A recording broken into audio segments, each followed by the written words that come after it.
Interlude of a flash of inspiration at the library.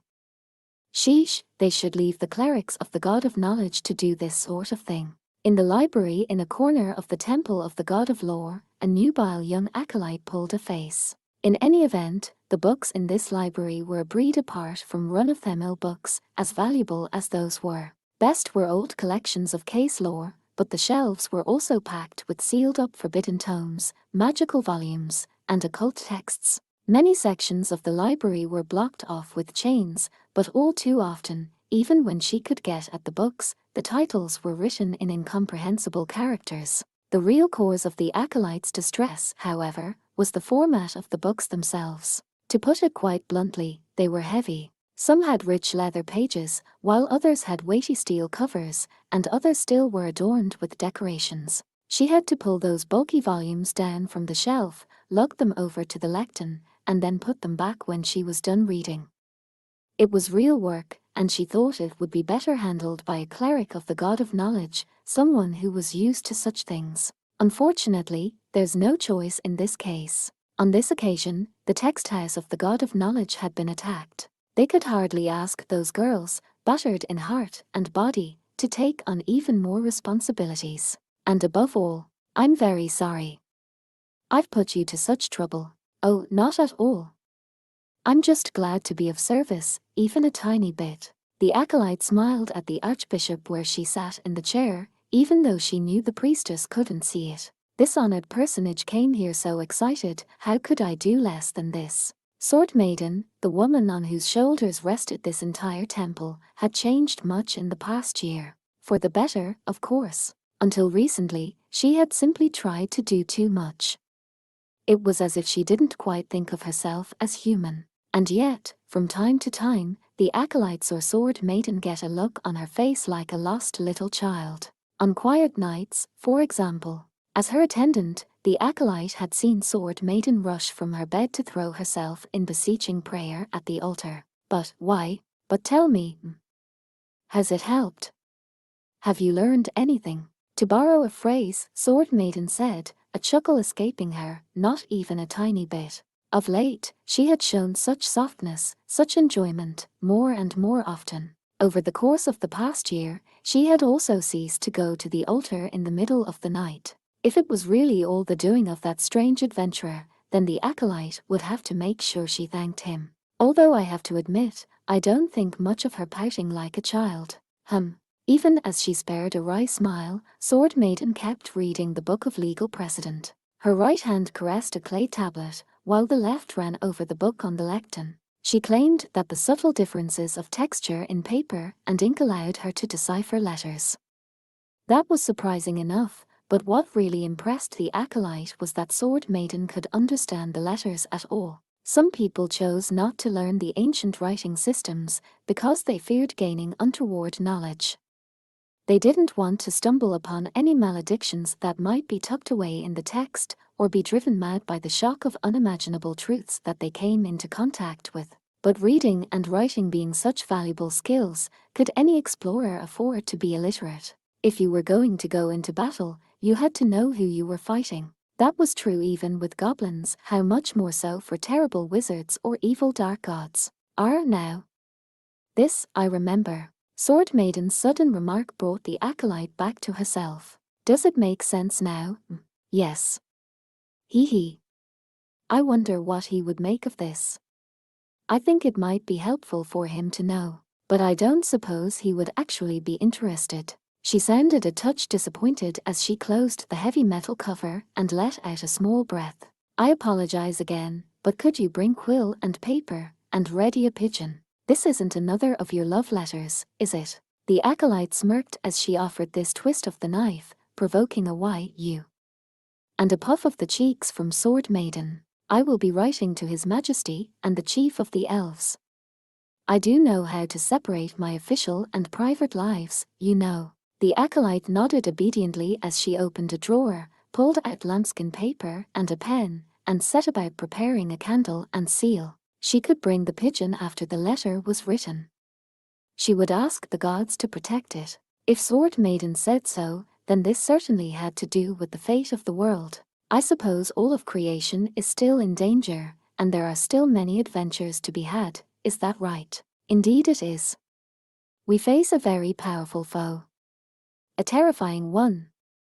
The world may yet be destroyed, but, Sword Maiden whispered and put a finger to her cheek, her lips softening like fresh petals. If he can save people, then we must save the world. Chapter 5. Jungle Cruise. The tweet of a bird, cheep cheep cheep. The sunlight that slashed in through the windows. An atmosphere to be found only in the depths of a forest. Any one of them would have been enough to rouse Cowgirl from her slumber, but none was what actually woke her. MMNHGGH. She pushed aside the fur blanket, giving a big stretch. The early morning chill was pleasant on her naked body. There was no time to savor it, however. One thing had awakened her from sleep. Clank, clank. It was the metallic scraping sound that could be heard from the adjoining guest room. Right. Cowgirl gave herself an invigorating slap on each cheek, then set about stuffing her ample frame into her clothes. She pulled on her underwear in a hurry, fastened the buttons of her shirt, and then...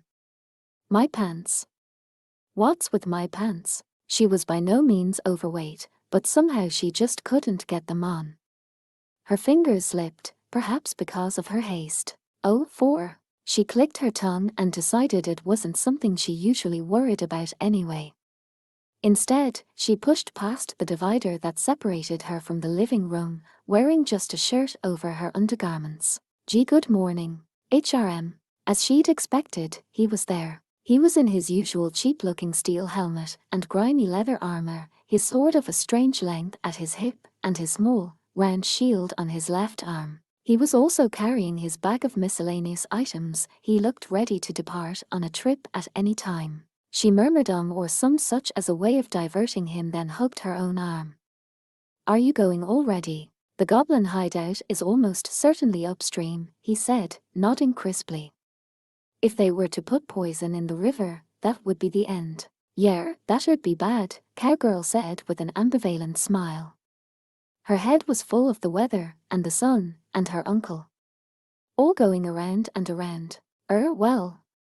Be careful, okay. Those were the words that finally made it out of her mouth, those obvious, banal words. He nodded and replied, I will. Then he strode toward the door at a bold pace. As she watched him go, Cowgirl opened her mouth several times, but each time, she closed it again without saying anything. You too. With his hand on the door, he shook his head slightly. All of you. Then there was a sound as the door opened, and another as it shut. Cowgirl let out a breath. She pressed a hand to her face, then ran it through her hair. Oh, for... The softest of groans escaped her. Suddenly, there was a rustle of cloth and a voice from behind her. How's he gone? Yeah. Cowgirl gave a small nod, then rubbed her face. Finally, she turned around slowly. Do you wish you'd had a chance to say goodbye? Guild Girl, still in her nightclothes, mumbled, not really, and scratched her cheek awkwardly. She offered a weak smile. I don't want him to see me before I put my face on. Can't say I don't sympathize, but Guild Girl may not have had her makeup on and may not have done her hair. Yet, as far as Cowgirl could tell, she still boasted an unadorned beauty. Still, she and Cowgirl were about the same age. Cowgirl knew how she felt and was, in fact, painfully aware of it. And yet, even so, I like him to be able to see the way I normally look. I envy your courage, Guild Girl said, somehow sad. Cowgirl tried to distract her with a dismissive wave of her hand. I just try not to think about it, is all. Neither of them said what it was they were trying not to think about, that each and every goodbye could be the last. The elf harbor, on a collection of leaves that came out into the river like a bridge, the adventurers were gathered. Millimeter. High Elf Archer squinted like a cat and gave a great yawn. She was still half asleep. The other adventurers, though, were already busy loading luggage onto the boat. Elvish boats were elegant teardrop-shaped vessels carved from the silvery roots of the white birch. And heave, and ho, and hop, and oh. Dwarf Shaman was busy lining up wooden boards along the gunnels as shielding, turning the little bark into a crude warship. Could they not be made a little more pretty? The elf with the shining headdress asked, pulling a face. "'Fraid beggars can't be choosers. We don't have very many of them, and I had to come up with them in a hurry. No time to be concerned about looks." Dwarf Shaman gave an annoyed snort and stroked his white beard. "Not like I'm happy to hang them up this way anyway. It would have been one thing if they'd had more time, but in a pinch, this was the most that could be managed." The elf must have acknowledged as much, because instead of continuing to complain, he reached out his hand into the wind. "O sylphs, thou windy maidens fair, grant to me your kiss most rare, bless our ship with breezes fair." There was a whistling as the wind gusted up in time with the elf's chant and began to blow around the boat. "I have a certain affinity with the sprites by virtue of being an elf, but I'm still a ranger, a tracker. I ask you not to expect miracles." "Believe me, I don't," Dwarf Shaman said with a mischievous smile and a glance out the corner of his eye at High Elf Archer. "Everyone is good at some things and not at others." Yawn. High Elf Archer was still rubbing her eyes, her long ears drooping pitifully. It didn't look like she would be fully awake for a while yet. "And where's her older sister?" Dwarf Shaman said. "It seems the two siblings were up talking until quite late last night. Still in the Sandman's grip, eh?" The elf with the shining headpiece let out a sigh, then furrowed his brow as if his head hurt. "Humans are quite industrious.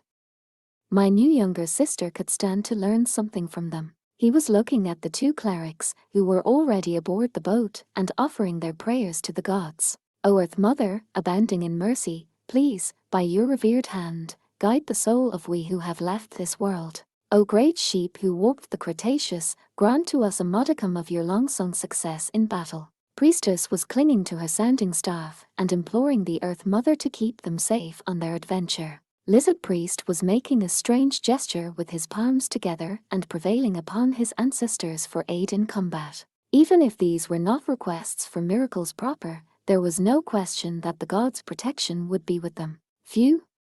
Finished with her prayers for the time being, Priestess stood up and wiped away her sweat as the boat rocked gently in the current. "I'm not so sure we should beg the gods for favors like this. We should try on our own until we understand where we are insufficient." Priestess looked like she might topple over at any moment. Now a scaled hand supported her, and Lizard Priest nodded. "I don't suppose it should hurt so very much to ask. Why pray to a god that would not grant you victory even after you had staked all honor? Tremendous battle, expending your every effort. I think that may be a little beyond what I'm talking about." One of them was a devout cleric and servant of the Earth Mother. The other was a lizard priest who venerated his forefathers, the fearsome Nagas. But this difference didn't mean they necessarily had to be at odds. "Anyway, let's do our best." Priestess nodded to herself, clutching her sounding staff with vigor. "Are you finished?" Goblin Slayer asked as he emerged from below decks. His arms were full of provisions and sleeping gear, and he ran his gaze along the shields that had been put up against the sides of the ship. "Oh yes. The shields are up, we've said our prayers, and we have the blessing of the wind as well." "I see," Goblin Slayer murmured. "Thank you for your help." "Oh, not at all." Priestess had a bright smile on her face. Goblin Slayer nodded at her and then boldly climbed down onto the wharf. The large leaves shuddered slightly under the weight of him and his equipment, and a ripple ran along the surface of the water. "I'm grateful for your help." "Think nothing of it," the elf with the shining headpiece answered evenly.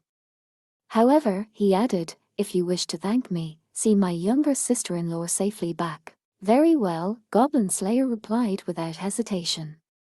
He turned to look at the girl in question, who still appeared dangerously unsteady. Priestess was trying hard to shush Dwarf Shaman, who was suggesting that a dunk in the river would do the elf some good. "I accept," Goblin Slayer said. "Very well," the elf replied. His face relaxed in what might have been relief, but he quickly made his expression taut again. Then he reached into an item pouch at his hip and withdrew a small jar of rich golden honey. "This is an elixir," he said. a secret remedy passed down among the elves. It is said to be made with a combination of herbs, varieties of tree sap, and fruit juices, along with a ritual to the spirits.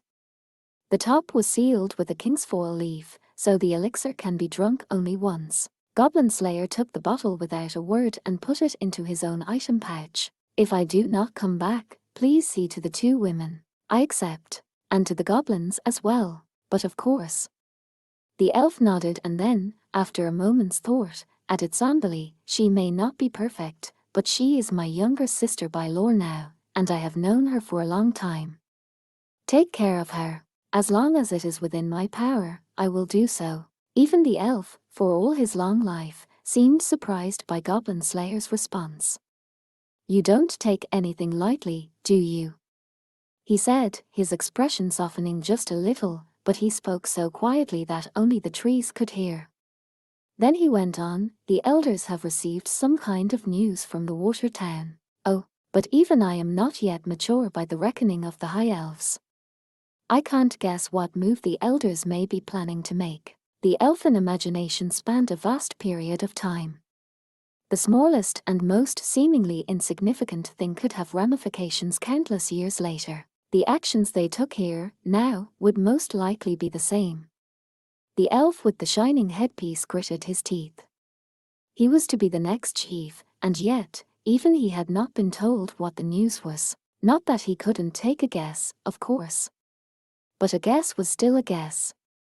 It was not a fact. So long as he didn't know what the ripples on the surface might form, he could only stay silent. Goblin Slayer looked at the unspeaking elf and grunted. Then slowly, as if nothing had happened, he opened his mouth.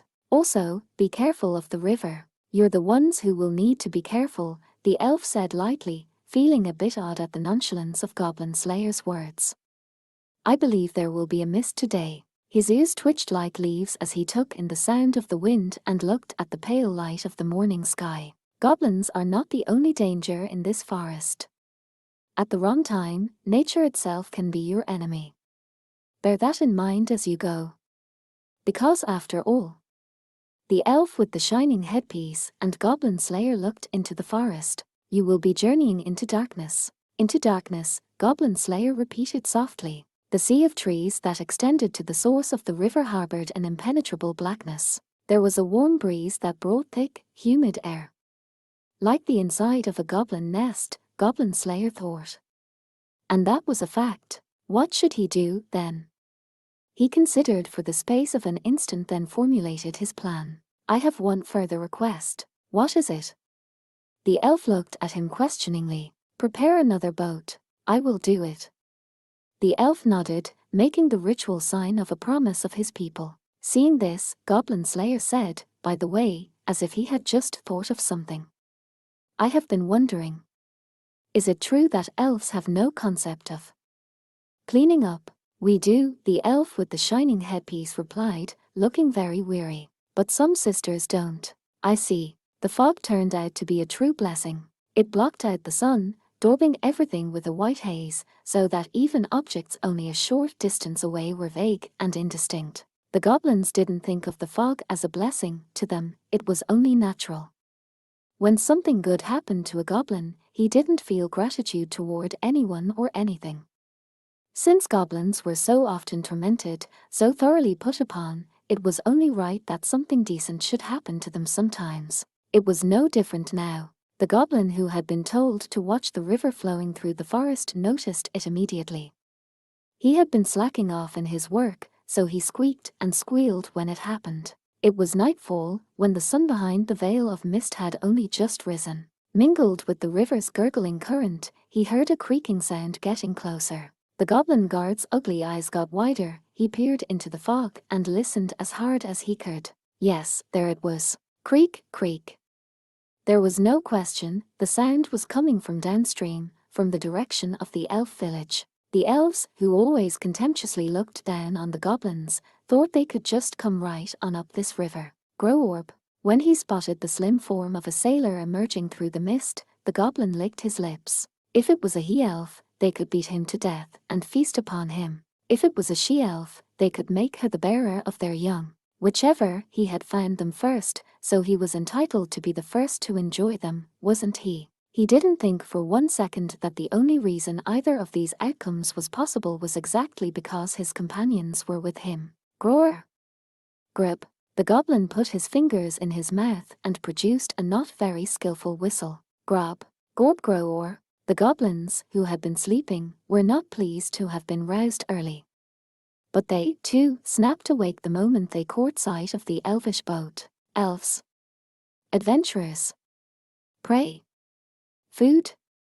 Women. Gorb. Gobgorb. As quietly as they could, they whispered their lusts to one another, taking up their equipment and flying to their cherished manse. Well, let us not say cherished. They didn't care all that much for the wolves they rode. Gorb. The guard, who now fancied himself the leader, gave an order, and the goblin riders galloped off. Unlike horses, wolves make no clatter of hooves as they approach. As long as they are muzzled, they don't howl, either.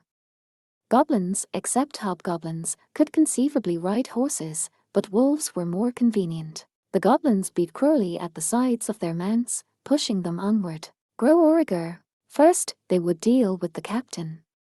Then, the oarsman. Then, they would climb aboard and finish the job.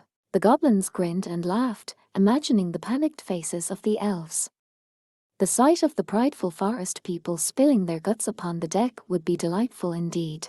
The dark imaginings made the goblins grasp their weapons that much tighter. They carried crude stone spears and arrows, along with slings. Primitive though the weapons were, they were more than potent enough to take a life. GGRO. GRRB. The guard yelled calamitously, and the other goblins clicked their tongues. He was getting too full of himself. They would have to correct that later. Grob, Groorb. Ignoring the yammering guard, the goblins held their weapons at the ready, drew their bowstrings tight. The guard complained about this with gusto, but when he found that no one was listening to him, he glumly raised his own hand spear. Spurring on their mounts, the goblins began their attack. They aimed in the general direction of the creaking boat. There was no leader to coordinate their offensive. Gorb. Gbra. Nearly half the arrows that came raining down simply splashed into the water. Some, though, not only the arrows but also the spears and slingstones, managed to connect with the rower. The fiend was dead. That was the collective thought of every goblin there. Some even cheered, but, without so much as a quiver or sound, the rower continued to row. Had the attack not been intense enough? Or had the oarsman, by sheer good luck, avoided fatal injury? Taken aback, the goblins nonetheless prepared for another attack. But in that instant, a warrior in grimy leather armor leaped into their midst and slashed the guard's throat. Grub. The monster screamed and crumpled, and Goblin Slayer kicked him out of the way, into the river. The ensuing splash was the signal to the second ship being pulled behind the first one. This ship, whose sides were protected by defensive shields and which had the blessing of the wind sprites, was totally unaffected by the arrows. High Elf Archer threw off the fur covering that had been concealing the vessel and stood from where she had been hiding behind the armor. You stinking, stupid, ugly little. How dare you come so close to my own home? Still on one knee, she brought her great bow to bear in an elegant motion and loosed 3 butt-tipped arrows simultaneously. They flew through the air with a whistle. Gob, grobbo. The bolts pierced the eyes and throats of goblin riders, throwing them from their wolves as if they were already drowning. High Elf Archer's impeccable technique was not in the least affected by the swaying of the boat or the fog that obscured her vision. Her long ears twitched, taking in every sound on the battlefield. Orkbolg. They're coming from the right. In lieu of an answer, she heard a goblin cry, Boar. And she nodded in satisfaction. I've got her say, though, preparing a whole second boat just to distract them with the similar sounds seems like a waste of time. True, it needed dragon-tooth sailors and everything, Dwarf Shaman grumbled, drawing his axe and peeking out from behind the shielding for a better look. The 2 dragon-tooth warriors, who had been dressed in overclothes and placed on the leading boat, continued to row faithfully even in the face of the attack. Arrows and spears had passed through their largely vacant bodies, or occasionally lodged in a bone. Oh, but we have to reduce our speed. Priestess put her pointer finger to her lips even as she huddled down and clung to her sounding staff. Goblin. Slayers on the shore and everything. Millimeter. I shall go ashore as well, so please do convince them to slow. Ready with a sword claw in hand, Lizard Priest cried. Roar! And flung himself toward the goblins on the shore, his tail flailing, crushing the neck of the first monster he encountered. Priestess cried out and grabbed hold of the shielding as the boat rocked with the force of his leap. Can't you jump a little more quietly? Dwarf Shaman demanded. Then he called to Priestess, you still aboard? I am okay. Priestess and Dwarf Shaman were mainly supposed to stay out of the way, so their job was to deal with any goblins who happened to get onto the boat. Oh, don't you worry. I won't let them get anywhere near us. High Elf Archer's posture wavered not an inch as she let loose another 3 arrows. 3 screams followed. Her archery bordered on magical. 9. 10. Gruboo. Goblin Slayer had jumped ahead into the mist, and now he swung his shield to the left, trusting to luck to strike something. The polished and sharpened edge tore through a goblin's face. He moved again, relying on the scream to guide him, piercing the creature's throat with his sword.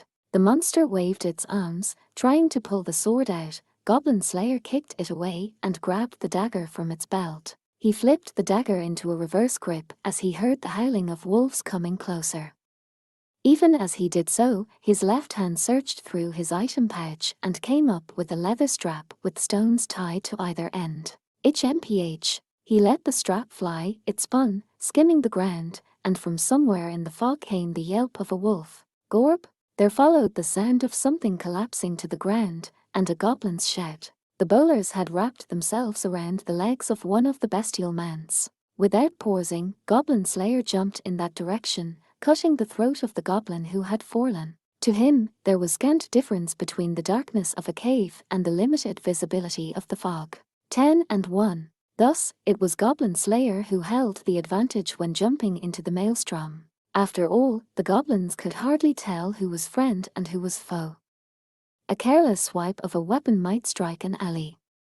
Unlike in any cave, it was difficult to rely on numbers to overwhelm the enemy. Not that any one goblin was especially concerned about what happened to the others, but they did hate to lose a shield that might have protected them. A patrol, or perhaps a random encounter. Goroob.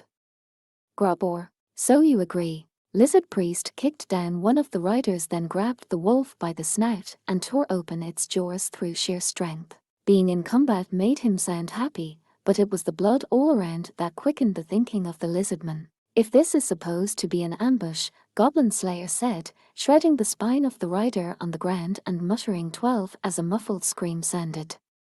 They lack offensive power. As he stood up, he launched his dagger into the fog, provoking a shriek. We can't let any of them get home alive. Har har har har.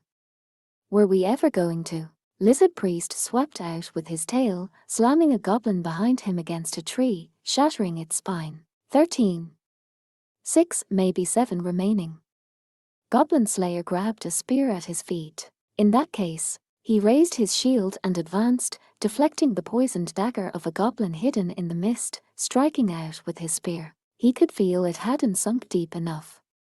Instantly, he pushed with the polium to keep the monster from moving, then smashed its face with his shield. The creature fell, its forehead shattered, and Goblin Slayer came with it to crush its throat. 14. Goblin Slayer extracted his spear from the dead monster. We should finish this before the fog clears. And that is exactly what they did. I wonder if the flowers are blooming. The murmur came from Priestess shortly after the party had defeated the goblin riders. The only sounds were the rush of water, the creaking of the oar, and 5 adventurers' shallow breathing. As they got farther upstream, even the animals that lived in the trees seemed to be holding their breaths. The sun climbed higher and the mist began to dissipate, but the thick vegetation all around them cast dark shadows. Brightness did not return, and there was something eerie about it all, as if they were entering the depths of a cave. Maybe that was why Priestess responded to the unexpected and ever more noticeable sweetness in the air the way she did. Priestess clung to her sounding staff, But High Elf Archer shook her head. I dunno, but I've never heard of a flower that smells like this. Their territory is close, Goblin Slayer said calmly, keeping his hand on the weapon he had stolen from the goblins. It was a club that appeared to be a shaved-down tree, and it had gruesome dark red spots here and there. The splatter was from when it had been used to crush the heads of people and goblins. Ultimately, more than 20 goblins and their mounts lay dead in the river. They couldn't have left the corpses out in the open, too much chance they would have been discovered by another group. And there was no time to bury them. Anyway, if the corpses washed downstream, they wouldn't be noticed by the goblins upstream, and the carnivorous fish in the river would probably get rid of the bodies for them. This had given Priestess some pause, but Lizard Priest had told her it was a form of burial in its own way. The mist is beginning to clear. Perhaps we should be making ready. That same Lizard Priest was now trying to see as far through the fog as he could. With a wave of his hand, he dismissed one of his 2 dragon-tooth warriors, the one that had been piloting the boat. The skeletal sailor pulled up the oar and sat down, hugging it. It would be no small trouble if they were to discover us by the sound of the paddling. Oh, should I pray for the silence miracle? Priestess asked. Not yet, Goblin Slayer said, shaking his head. We've already used Dragon-tooth warrior twice, and sword claw once. The helmet turned to Lizard Priest as if seeking confirmation, and the cleric gave a great nod. The party had a total of 7 miracles. Now they had 4 left, and the only magic available to them all belonged to Dwarf Shaman, who could manage another 4 as well. The party was blessed with considerable magical resources, but it was still important to keep track of how many miracles and spells were available. In addition, silence by itself was no guarantee that they would avoid combat. Keep saving your miracles. All right. Priestess felt she hadn't been much use in the earlier battle. She nodded unenthusiastically. Then she blinked, rubbed her eyes, and peeked out between the shields guarding the boat. Ho, careful now, said Dwarf Shaman, taking hold of the girl's waist to support her. Of course, Priestess said, looking around wide-eyed. She had seen a slender shadow rising through the mist. It wasn't a tree. Its silhouette looked far too strange to be vegetation. Standing alongside the riverbank, the misshapen thing looked almost like the prey of a butcherbird, impaled on twigs. Is that a totem? A gasping cry escaped Priestess's throat. It was a corpse. The earthly remains of someone who had been pierced through, from between their legs to their mouth. Being left out in this warm, damp place, they had begun to rot, their juices expanding to the point that now they looked barely human. Judging by the rust-eaten armor, it had been a woman. The corpse had been so badly mutilated by bugs, though, that now it wasn't even clear what race she had originally belonged to. High Elf Archer felt herself about to retch, but forced down what threatened to come up. It was obvious why the goblins had exposed the corpse. Cruelty, a bold declaration to the world that this was their territory, and a brutal mockery of any who might dare to impinge upon it. They simply wanted to see any interlopers terrified, panicked, mad with fear, or at least enraged. Why else would they put up a trophy like this, an object at the gates that served no defensive purpose? Was she skewered alive, or mounted on that stick after death? Lizard Priest asked, glancing around as he brought his hands together in prayer. At the very least, she has had the good fortune to remain a part of the natural cycle. The reason for his broad gesture became clear. There was more than one totem. There was a forest of them. Corpses impaled on sticks lined the riverbank like trees along a roadside. Some were only bones, on others, the flesh had not yet begun to rot. Some bore a panoply of fresh scars, while others had swelled almost comically with gas. Some of the corpses appeared to be merchants, while others bore ornaments that made them seem like adventurers. How many had been killed? How many had been made the playthings of the goblins? Priestess put a hand to her mouth, and who could blame her? She crouched down, her face pale, while her sanding staff clattered to the deck. HRRGH. Clinging to the side of the boat, she emptied the contents of her stomach into the river. What had finally done it was the realization that the sweet smell she had wondered about was the stink of the rotting corpses. For a year and a half now, she had witnessed the goblins' cruelty and had become somewhat inured to it, but even she couldn't stand this. There was a series of splashes as she vomited into the water. Here, chew on this. And have a drink of water. Dwarf shaman rubbed her back gently. You're ugh. Thank you. Her voice was faint, her throat burning. With both hands, she took the herbs and water he held out to her, chewing the leaves gently. So is this what's gonna happen to us if we lose this fight? High Elf Archer must have been feeling just as bad as Priestess, because her always pale skin was now absolutely bloodless. She spat out a curse. This is no joke. I agree, Goblin Slayer said. It is not a joke. The cheap-looking metal helmet stared straight ahead. There, in the mist, a strange shape rose like a mountain. The thing appeared as a dark shadow in the white fog. Unexpectedly, a fetid wind came up, pushing the mist away. Ho, High Elf Archer said, her lips still tight but her tone terribly even. So that's the one that stops the waters. How to describe this thing? It was made of great chalk blocks, a temple or a shrine, or perhaps a fortress. The elegant structure, which had stood since the age of the gods, was now worn away, covered in moss and vines. Yet the construct, built to dam the river, hardly seemed like the sort of ruins that goblins would find amenable. It was right next door, lass. You really didn't know about it. Hey, this was Mogul Mubin's territory. High Elf Archer pursed her lips and flicked her ears as if remonstrating with Dwarf Shaman. Maybe the old people of the village knew about it, though. Maybe my sister had even heard about it. So you really didn't know about it, Dwarf Shaman teased, provoking an angry hiss from the elf. Their argument was just as energetic as ever, and perhaps that was deliberate. After the terrible sight they had just seen, anyone would want to shift the mood. What we have to worry about now is the Goblin Fortress, Goblin Slayer spat, looking around. Stop the boat. The fog is lifting.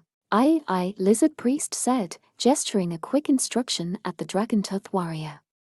The skeleton brought the little craft closer to shore. Goblin Slayer put a hand to the club at his belt and knelt down beside Priestess. What do you think?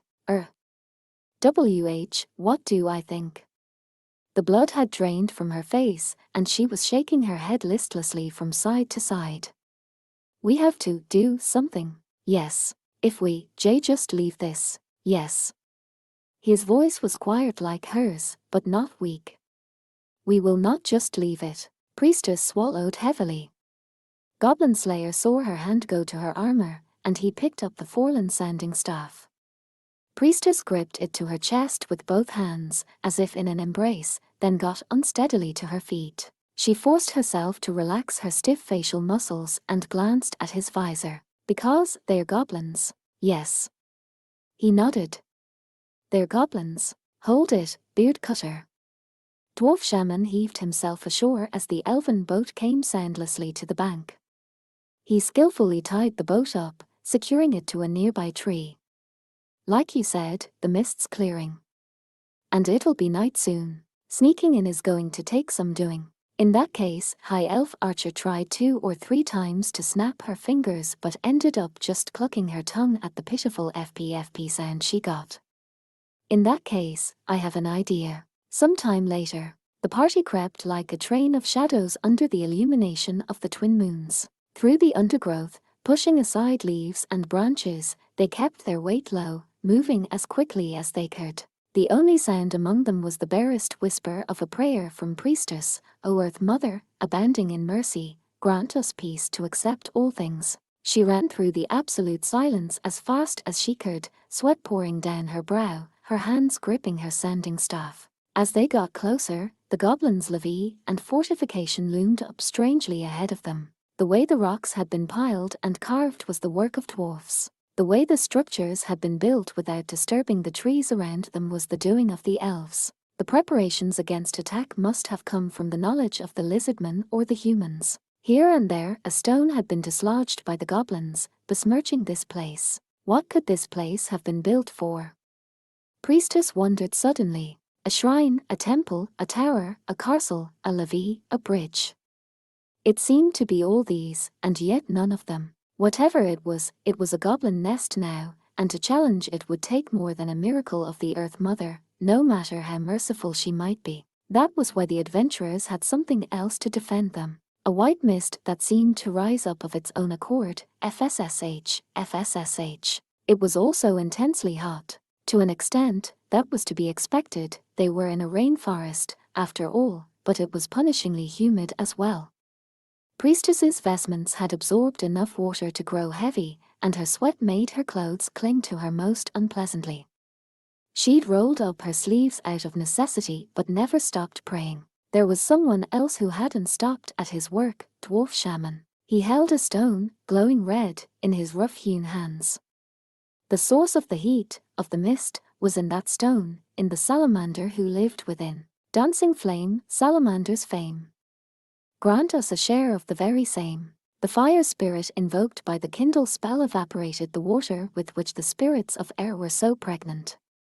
The result was just like being cloaked in mist. Dwarf shaman looked suspiciously at High Elf Archer as she gave a triumphant little snort. She's getting to be as bad as Beardcutter. Nonetheless, Lizard Priest came from the south, High Elf Archer was from this very forest, and Dwarf shaman was quite intimate with fire. The thick heat made their movements quicker, if anything. Priestess huffed and puffed along, and Goblin Slayer's expression couldn't be seen. Lizard Priest looked up at an observation tower high above the goblin's fortress. With his heat-detecting eyes, he spotted a goblin with a spear happily taking a nap. No problems. He nodded at Goblin Slayer, who then led the party forward again. The gates of the fortress were practically in front of their noses now. The huge, thick door was characteristically elven, made of ancient, sturdy wood. There was no sign of metal anywhere on it, but its durability was beyond question. At first, it appeared to be all of a piece, but in the right corner of the massive gate a square outline could be seen. A smaller door within the door, perhaps a sally port. Goblin Slayer gestured to his companions to wait in the bushes, then pulled his club from his belt. High Elf Archer clambered into a tree, her long ears twitching. She reached a branch and sat down without so much as dislodging a single leaf. She put an arrow into her bow and drew it with a hush, while down below, Lizard Priest adjusted his grip on his fang sword. As for Priestess and Dwarf Shaman, they continued to intone their miracles and magic respectively. The silence went on, and the fog kept rising. Priestess's lips briefly formed the words, "Be careful." Goblin Slayer nodded. When he left the bubble of silence, the hue and cry of life suddenly returned to the forest. Leaves rustled as the wind blew through them. The river gurgled. He could hear his own breath inside his helmet. He stood for a moment in front of the gate before pounding noisily on it. Then, with an agility that belied the weight of his full body armor, he dug his fingers into the grain of the wood and pulled himself bodily up. The reaction came just a moment later. Grab. The sally port opened, and a goblin, most likely a sentry, stuck his face out. High Elf Archer was prepared to lose her arrow that very instant, but Goblin Slayer didn't move. A second, then a third goblin crowded out of the little door. The click of High Elf Archer's tongue was muted by Priestess's prayer, so no one heard it. A fourth monster emerged, and then after waiting exactly 5 seconds, Goblin Slayer moved. Gorab. He jumped down from above, landing squarely on the back of the last goblin to come out. The impact stole the air from the creature's lungs, and he didn't make any more noise. Goblin Slayer brought his club down. There was a dry sound of something breaking, and the goblin's skull turned an impossible direction at an equally impossible angle. Goblin Slayer drew the sword from the twitching corpse's belt. 1. GBBR. The first goblin, surprised by the sudden shout, started to turn around. Gorb. A butt-tipped arrow whistled through the night, spearing the creature straight in his right ear and out his left. He collapsed to his knees like a marionette with its strings cut, and an instant later, the second goblin was dead. Despite their shock at the ambush, the remaining 2 monsters had begun to act. But the adventurers were too quick for them. One goblin turned toward the enemy behind and found his face smashed in with the club. 2 and grrb. The creature fell backward, clutching his crushed nose. Goblin Slayer immediately jumped on top of him. He had already dropped the club, drawing the stolen blade from his scabbard. He clapped his left hand over the goblin's mouth, and with his right, he mercilessly stabbed into the creature's windpipe, then slashed. That makes 3. And that meant 1 left. This last goblin was slightly smarter than the others. He at least grasped that 2 of his companions had been killed. He was taking a deep breath, opening his mouth wide to yell for reinforcements, but before he had time to raise his voice, he found an arrow lodged in his throat. He toppled forward with the force of the shot. 4. Goblin Slayer confirmed with his own eyes that all 4 of the creatures had stopped breathing, then quickly glanced inside the sally port. It was dark, but there were still 2 moons in the sky to provide illumination. Inside the gate was an open square. There was no sign of goblins nearby. However indolent goblins might be, though, the absence of the guards would not go unnoticed for long. Goblin Slayer propped the small door open with a peg, then motioned to the bushes. Priestess let out a long breath and rushed over to him. Are you okay? Are you hurt? Or, no, I am not. At that, her little chest relaxed, relieved. Lizard Priest emerged just as quickly, almost crawling along the ground, and Dwarf Shaman trundled after him. Last of all came High Elf Archer, jumping down from the tree and heading for the door so quickly she hardly even left a shadow. It would not be amusing if the one who was supposed to make sure everyone got to their destination safely was herself discovered. I'm supposed to be a scout, but I felt like an assassin just now, she said. So what's next? I don't like it, but we will have to mount a frontal assault. Goblin Slayer wiped his blade on a goblin's rags and returned it to his scabbard. Then he took a hatchet from one of the monsters and thrust it unceremoniously into his belt. I'm sorry, he said, but it looks like there will be no time for rest. I need you on the front row. Just so, Lizard Priest hissed. I have never been one to do less than stand out front in battle. He had one single miracle left. The Dragontooth warrior had been left to guard the boat, so his sword claw and his strength were all they could count on. But for Lizard Priest, that was enough. Got 3 left, himself, Dwarf Shaman said, stroking his beard. And as for me, Priestess counted on her fingers. 2 more. All right. That meant 6 altogether. That would be a veritable bounty for the average adventuring party. But would it be enough for assaulting this fortress? They had started with 11, so they had used up roughly half their supply so far. Priestess shook her head, trying to clear away a sudden rush of bad thoughts. What had happened on her first adventure didn't have anything to do with this. Not even the dead she had seen on their way here mattered now. What should we do about light? No lights until we're inside. Goblins could see well in the dark. They needed no fires to get around at night. To enter the courtyard with torches burning would be as good as begging the goblins to come find them. Once we get in, we treat it like any other cave, Goblin Slayer said. Okay.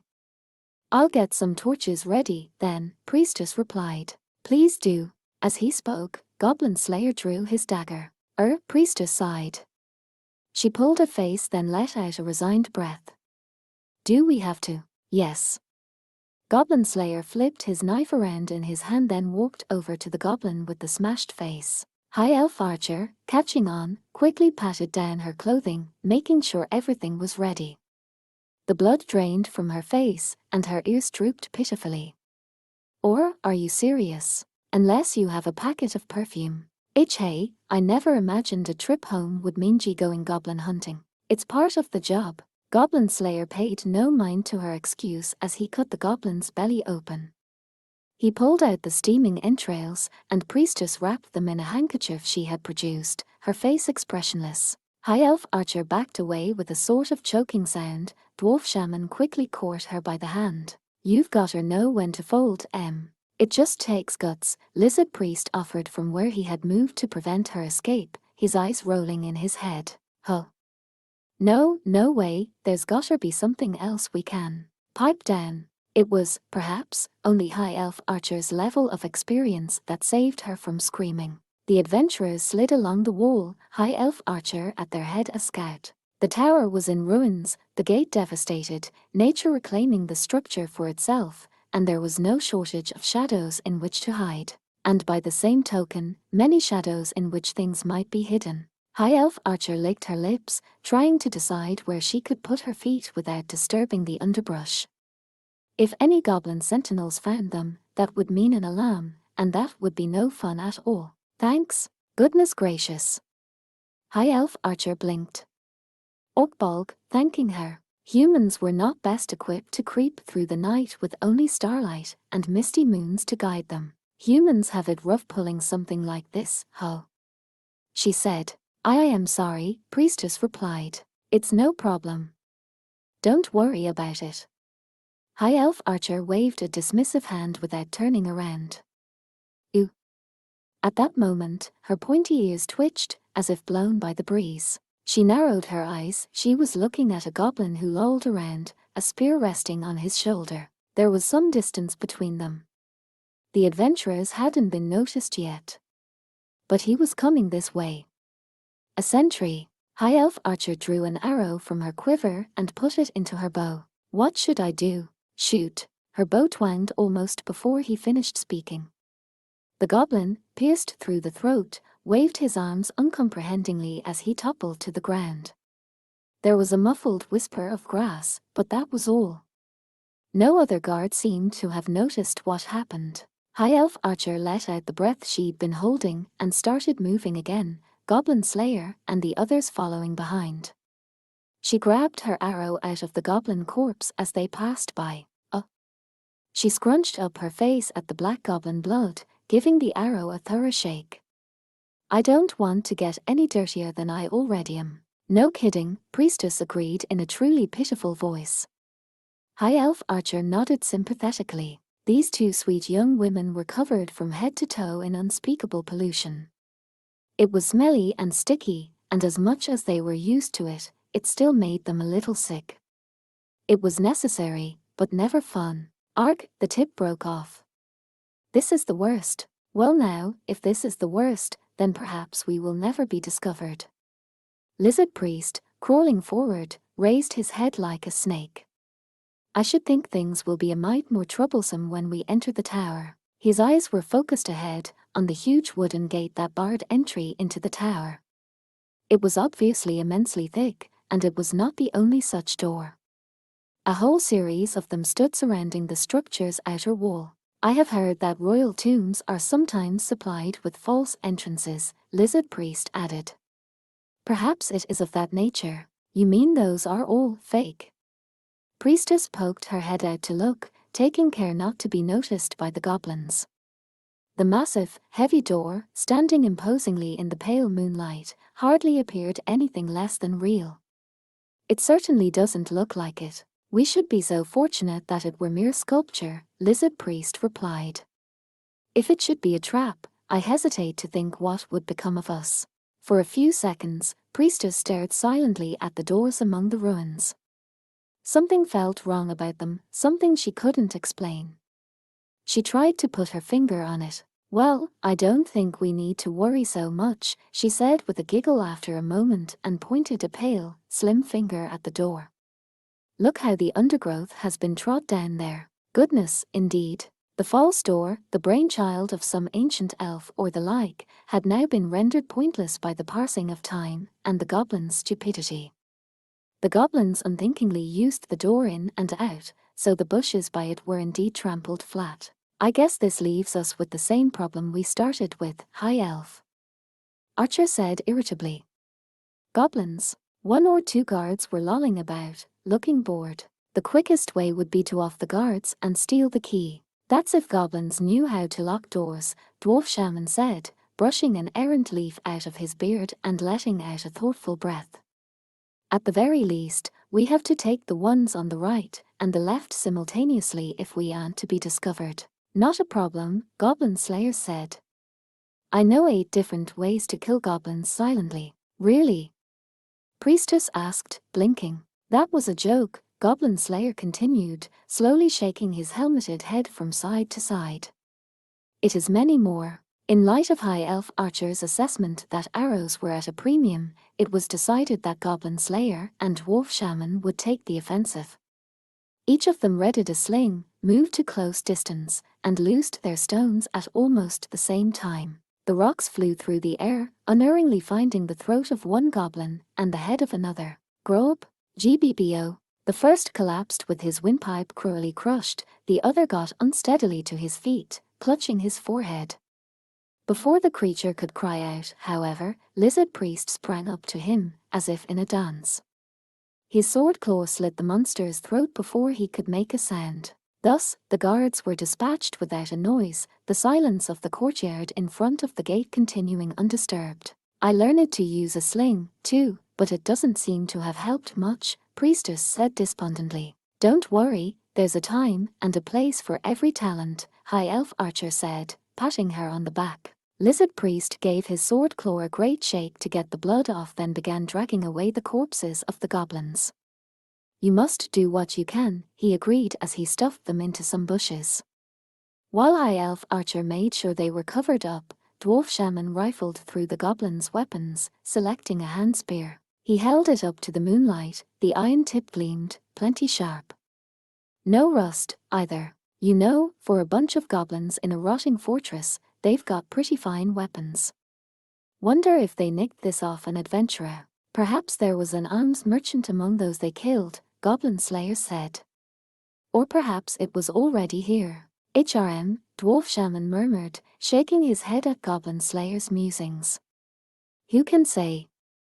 It seems antique at a glance, but sometimes products are made to look weathered. What are the chances it was forged here? That I can rule out, Dwarf Shaman said confidently. Fire can't be used here. Can't do any smithing at all without a special spell from the elves. HRM, Goblin Slayer grunted. Whatever the case, the one thing we know for certain is that a goblin was carrying it. Did you find a key? Yeah, here, High Elf Archer said, handing it over to him. It was an old key that had been hanging from a goblin's neck a few minutes before. It took the form of a tag with numbers carved in it, strung on a rough, frayed rope. Good. Goblin Slayer held it tight, examining it closely. We enter, then go as far in as we can, he said. Is that our strategy? Yes. As always, Priestess couldn't help but smile at his behavior. Then she quickly knelt and held her sending staff. O Earth Mother, abounding in mercy, she intoned, praying for the peace of all the goblins who had died so far, and all those who had been killed by them. Please, by your revered hand, guide the souls of those who have left this world. The adventuring party waited until she was finished with her prayer of repose, then they hurried toward the gate. Goblin Slayer slid the key in the lock, turned it. There was a hollow clack. It doesn't fit. That meant it had to go to some other door somewhere else. He clucked his tongue and pulled the key out. Priestess opened her bag, clearing some space. Here, I can take that. Yes, please. She took the key, put it away, and let out a breath. I guess that makes it my turn, High Elf Archer said, crouching confidently in front of the lock. Her ability to pick such devices, which she claimed to have learned largely to amuse herself, had proven quite valuable to the party. She used a pick to fumble with the lock, twitching her ears in search of the gentle click that would announce her success. When it came at last, she announced, "Excellent," and puffed out her chest proudly. It's unlocked. Right, now before we open it, Dwarf Shaman said. He crouched next to her and rooted through his bag of catalysts, pulling out a cloth. Priestess tilted her head in confusion, asking hesitantly, "What are you doing?" "Gotta put a little oil on there," Dwarf Shaman winked. "Wouldn't want it creaking now, would we?" "Oh, I'll help. I'll take the right, then, and you take the left." He tossed Priestess a rag dipped in oil, and she got to work. She showed herself to be an excellent cleaner, from long experience with her duties in the temple. Soon, the door had been carefully oiled, and the adventurers pushed it open with nary a sound. They slipped through as quietly as shadows, then closed the door behind them. The goblins still had not noticed their companions had been killed. If they had realized it, they would not have mourned or wept, but would have thought only of how to punish the adventurers.